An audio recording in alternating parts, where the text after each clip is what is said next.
రంగు రంగుల చామంతి పువ్వులు మనం కూడా మన ఇంట్లో పోయించుకుంటే ఎంత బాగుండు అనిపిస్తుంది కదా మీకు. అది కూడా ఫ్రీ ఆఫ్ కాస్ట్ అండి. ఇక్కడ చూస్తున్నారు కదా పువ్వులన్నీ కూడా బంచులు బంచులుగా గుత్తులు గుత్తులుగా ఉన్నాయి కదా. ఇవన్నీ కూడా ఫ్రీ ఆఫ్ కాస్ట్లో శ్రీను గారే డెవలప్ చేసుకున్నారు. వీటికి ఫ్రీ ఆఫ్ కాస్ట్లో మనకి చక్కగా ఎరువులు కూడా తయారు చేసుకుంటారు.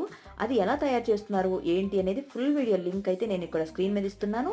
అలాగే డిస్క్రిప్షన్లో కూడా ఉంటుంది. క్లిక్ చేసి ఫుల్ వీడియోలోకి వెళ్ళిపోండి. బోల్డ్ అనే టిప్స్ అయితే శ్రీను గారు ఇస్తున్నారు. ఈ టిప్స్ అన్నీ ఫాలో అయ్యామంటే మనం కూడా ఎంత మంచిగా చామంతి పువ్వులు మన గార్డెన్లో మెయింటైన్ చేసుకోవచ్చు. చూడండి ఎంత బాగున్నాయో కదా, బొకేల్లాగా ఉన్నాయి. ఇలాంటి గార్డెన్ మన ఇంట్లో కూడా ఉంటే ఎంత బాగుంటుంది కదా.